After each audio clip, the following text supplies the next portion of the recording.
महापंचायत में शामिल होने श्रावस्ती जा रहे भारतीय किसान यूनियन टिकैत के राष्ट्रीय अध्यक्ष राकेश टिकैत का बहराइच में कार्यकर्ताओं ने भव्य स्वागत कर उनको फूल मालाएं पहनाई।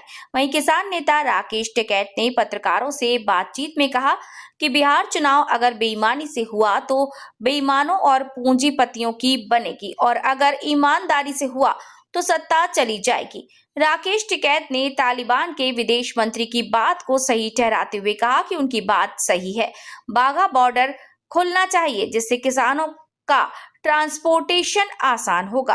राकेश टिकैत ने मायावती की पिछले दिनों हुई लखनऊ की रैली पर भी सवाल उठाते हुए कहा कि मायावती विपक्ष में है और विपक्ष को ही आपस में लड़ाने का काम करती हैं। उन्होंने आजम खान की रिहाई पर बात करते हुए कहा कि जब उन पर भ्रष्टाचार का कोई आरोप नहीं मिला तो उन्हें बकरी और मुर्गी चोर का आरोप लगाकर 23 महीने जेल में रखा गया। होने वाले हैं, इलेक्शन कमीशन ने आदेश जारी कर दिया है। क्या लगता है कि वहां पर इस बार किसकी सरकार बनेगी, क्योंकि आप पूरे भारत में घूमते हैं, पूरा वे बेईमान ना करेंगे, बेईमान ना होगा तो सरकार बेईमानों की बनेगी, पूंजीपतियों की जी। और ईमानदारी से हो जाएगा तो ये चले जाएंगे।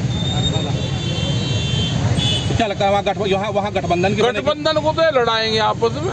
अच्छा, जिनका गठबंधन होना था उन्हें तो राइड करवाओगे ना।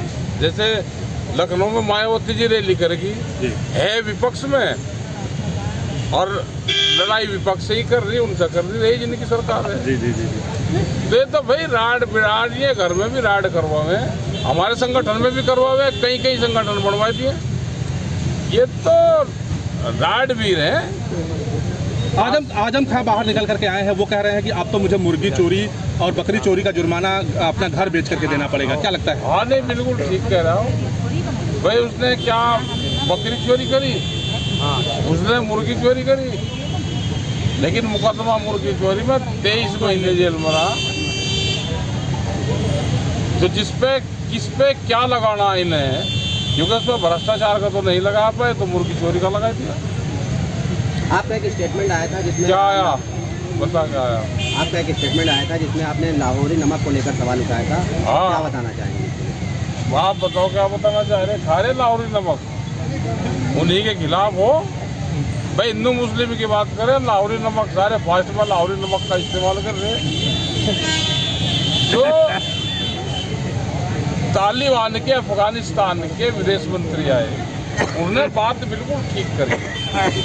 उन्होंने कहा है कि बाघा बॉर्डर खुलना चाहिए। बाघा बॉर्डर खुलेगा तो हमारे यहाँ के किसानों को भी फायदा होगा। हमारा प्याज, लहसुन, सब्जियाँ जो मिडिल ईस्ट कंट्री में हमारा जाता था, वो बाय ट्रांसपोर्ट यहाँ से जा सकता है। पंजाब, हरियाणा, वो सब हमारा माल वहाँ पर जा सकता है। एग्रीकल्चर का मतलब एक दिन में हम डिलीवरी दे सकते हैं आगे तक। लेकिन आपका कहाँ से है, कहाँ से है, वो बाया गुजरात आ रहा है। तो ये भाषा नहीं समझी कि गुजरात के पोर्ट क्यों खुले हुए हैं। वो वहाँ से कराची रूट पर से वहाँ जाएगा तो व्यापार क्या वहाँ के गुजरात के लोग करेंगे? जब ये यहाँ के फक्कड़ खां सब लोग हैं, यहाँ के क्यों बंदी कर दी? भाई हमारा नेपाल नजदीक है, क्यों यहाँ का सामान रोक दिया था? क्या विदेश नीति हमारी ठीक नहीं है? हमें पड़ोसियों से संबंध ठीक रखने चाहिए। हम नेपाल जैसे उससे हमको अपने संबंध बढ़िया रखने चाहिए। ये हमारा मित्र देश है। लेकिन आप तो संबंध चीन से भी अच्छे होने लगे। भाई जब यहाँ की राइड होगी तो दूसरे वाला कर लेगा, लेकिन हमको रखने चाहिए। जो सड़क है, जो फैसिलिटी है, उनको यहाँ पे देनी चाहिए।